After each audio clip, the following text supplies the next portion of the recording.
Minas Gerais está completando hoje 300 anos e para marcar essa data importante, nós vamos agora para o primeiro povoado do estado. O Thiago Luz está lá e conta a história de Ibituruna para a gente. Boa tarde, Thiago. Boa tarde, Natália. Boa tarde a todos de casa. Parabéns, Minas Gerais, pelos 300 anos. Pois é, Ibituruna o município foi emancipado entre 1962 e 63, mas bem antes, em 1674, existem registros do primeiro povoado que foi formado em Minas Gerais, aqui na cidade. Vou pedir para o Claudemir mostrar. São várias matérias, documentários, tudo registrado em livros que contam essa história. Na cidade também existem alguns monumentos que ficaram, dessa época. Esse aqui no centro é o Marco de Sesmaria, teria sido deixado aqui pela equipe de bandeirantes que passava por Ibituruna e fez esse primeiro povoado. Entre eles, quem comandava os bandeirantes era Fernão Dias. Existia uma casa que Fernão Dias morava em Ibituruna. Essa casa foi destruída, mas, segundo a prefeitura, aquelas telhas desse muro aqui atrás, elas são as telhas da casa mesmo que Fernão Dias morou aqui naquela época, 1674 em diante. Ele ficou aqui por cerca de 6 meses. E a gente convidou aqui o Gabriel. O Gabriel é um pesquisador, ele é da cidade, historiador também, para contar melhor essa história. Gabriel, boa tarde. Me explica direitinho como é que foi essa formação aí do primeiro povoado de Minas Gerais. Boa tarde, Thiago. Então, Fernão Dias era um bandeirante paulista que recebeu ordens do rei em 1672 para adentrar o sertão de Minas Gerais, que chamava Sertão do Cataguás, em busca de pedras preciosas, esmeraldas. Então, em 1673, ele enviou uma leva de homens comandada por Matias Cardoso. Essa leva tinha como função abrir caminhos e fundar povoados. E o primeiro povoado de Minas foi Ibituruna, que foi fundado por Matias Cardoso, que depois veio Fernão Dias, que residiu aqui um tempo. E por que essa demora para a emancipação só agora, em 62, 63? Eu acho que era pelo pouco índice populacional. Ibituruna contava com muito poucos habitantes e também pela carência de força política da época. Eu vou pedir para o Claudemir mostrar para a gente agora, Natália. Tem uma igreja que fica aqui no fundo, pedir para ele fazer ali uma volta com a câmera. Essa igreja é histórica, a Igreja do Rosário aqui em Ibituruna, e ela é a igreja onde frequentavam os escravos. Então tinha uma igreja só para os escravos aqui na cidade, e o Gabriel está fazendo um documentário que conta essa história. Isso é bem nesse início, né, Gabriel, do povoado? O que fala seu documentário? É bem desse início. Antigamente, na fundação de Ibituruna, de Minas Gerais em geral, existia geralmente 2 igrejas, uma para branco e outra para negro. Ibituruna construiu a matriz de São Gonçalo do Amarante em 1669. Como que os negros não podiam frequentar a mesma igreja que os brancos, eles tiveram que construir a igreja Nossa Senhora do Rosário dos Homens Pretos. E aí foi por isso que foi erguida a igreja, a capela. Agora voltando aqui para o Marco de Sesmaria, ele foi colocado aqui pelos bandeirantes, né? O que ele significa, o que esse marco representa? Esse marco significa a passagem dos bandeirantes aqui e comprovando que Ibituruna é o primeiro povoado mineiro. Fernão Dias provavelmente pediu para o rei de Portugal uma concessão de Sesmaria, que Sesmaria era terra doada pelo rei de Portugal aos colonos aqui para cultivar. E provavelmente a leva que ficou aqui de Fernão Dias enquanto ele partiu em busca das esmeraldas, ficou cultivando aqui na Serra de Ibituruna. Tá certo, Gabriel, muito obrigado.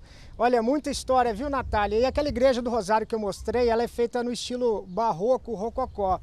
E é justamente sobre esse estilo, que predominou em Minas Gerais, nesse início, da criação dos municípios, inclusive aqui no nosso sul de Minas, que é a matéria que a gente preparou especial para esses 300 anos de Minas. Eu fiz junto com o Tarcísio Silva, ficou bem legal. Acompanhe aí essa reportagem.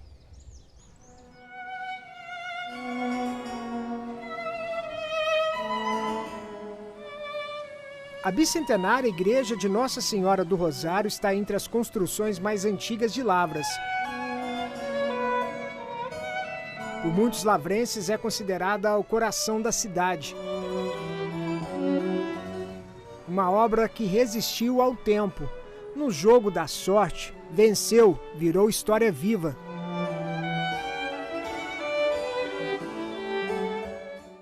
A Igreja Nossa Senhora do Rosário É a única igreja tombada em nível federal do sul de Minas. Isso aconteceu em 1948, após um grande movimento popular que, naquele momento, havia um interesse grande de demolir a igreja para construir um cassino. Mas as pessoas, pensando na questão da história da igreja, da relação que ela tem com a nossa cidade, fizeram essa campanha para a preservação e acabou sendo tombada.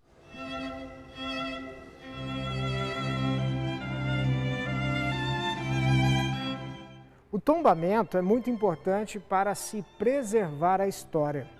E aqui na Igreja do Rosário, ela está presente em todas as partes. Por onde a gente olha, vê um traço de algum artista diferente, até mesmo no teto. A pintura no forro é de autoria de Joaquim José da Natividade, pintor mineiro de estilo ilusionista. Imagens centenárias feitas com mãos detalhistas. Os 7 altares cheios de contornos, curvas e detalhes que transformam a igreja num riquíssimo e democrático museu sacro.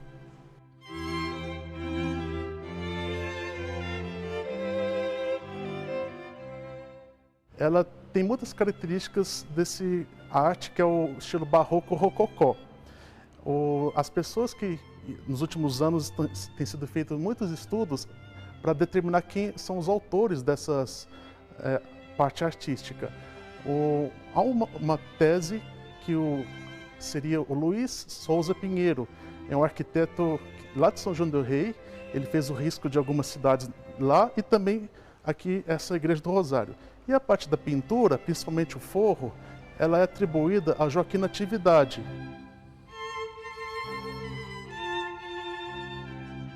Do lado de fora, o barroco foi inspiração para os contornos que resistem ao tempo. E isso daqui me faz muito feliz de ver conservar um patrimônio tão maravilhoso quanto ela. O barroco mineiro se desenvolveu no estado entre o início do século XVIII e o final do século XIX. Nesta época, diversas manifestações artísticas aconteceram na esfera do rococó. Esse estilo independente é como uma assinatura. O que a gente pode observar é a rocalha. A rocalha parece um suspiro que fica no alto do altar. Justamente a rocalha é que dá o nome rococó. Então, se a pessoa que vê um altar e vê que tem a rocalha, provavelmente ela está vendo uma peça que é do estilo rococó. O barroco é presente no que foi preservado, mas hoje também nos artistas que se inspiram nele e fazem obras que mantêm a arte mais viva do que nunca. A réplica da capela é inspirada no berço do barroco e está sendo feita no sítio do artista Alexandre Reis, na zona rural de Lavras. Tudo feito por ele, talhado na madeira, no altar São Gonçalo, uma homenagem à cultura e à fé, heranças de Portugal. Como eu gosto muito das construções barrocas, rococós, né, principalmente da arquitetura sacra, eu resolvi fazer essa pequena ermida de São Gonçalo do Amarante. Por eu gostar também de música, São Gonçalo é o padroeiro dos violeiros, eu quis erigir aqui homenagem a São Gonçalo do Amarante. Minas Gerais e a arte são como uma sintonia onde as notas se entrelaçam. Como poesia que é lida lá na alma. Parece que o dom já estava esculpido no destino. A arte barroca acho que já faz parte de todo ser mineiro, né? E eu, desde criança, já tinha tendência a gostar de arte. Sempre desenhava, sempre mexia com madeira. Meu pai era carpinteiro, eu tinha acesso fácil às madeiras, trabalhar com os formões, né?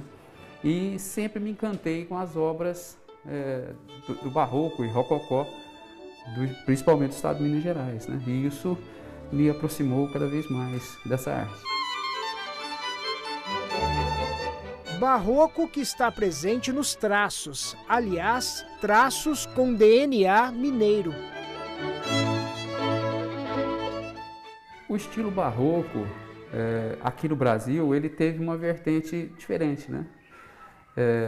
Ele pegou as bases, né, da Europa, mas criou-se uma forma diferente aqui porque os artistas começaram a enculturar, né, criar as peças baseado na vida cotidiana, né? Você vê os grandes expoentes da arte barroca, rococó em Minas Gerais, os anjos, os santos têm as expressões de gente do povo, né? Gente como a gente. Mais do que um estilo, o barroco rococó mineiro foi atitude. A partir do barroco se começou o que eu chamo da mídia, né, a mostrar um outro lado, né? Já que naquela época poucas pessoas tinham acesso a livros, né, a alfabetização era pouca, os pintores, os escultores expressaram toda a fé católica através das artes, né? Minas são muitas, e lá se vão 300 anos de história desta cultura única, de um povo bom demais da conta e de um lugarzinho que é o melhor que tem para se viver. A senhora foi para São Paulo, mas voltou para Minas, né? Voltei. Por quê? Paixão por Minas? O que significa Minas Gerais para a senhora? A Minas, ela chega a ser para nós assim um aconchego. Você vai, mas você volta. Vai, mas você fica lá, mas a sua mente está aqui.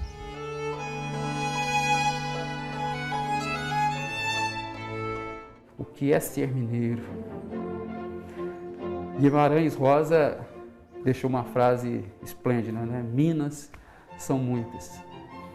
E outra figura também importantíssima para nós mineiros, o poeta Carlos Drummond de Andrade.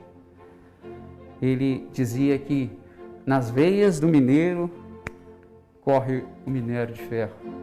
E eu, para me expressar o que é ser mineiro, eu gostaria de dizer algo mais.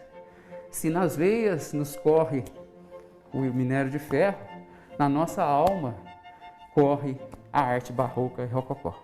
Ser mineiro é ser barroco.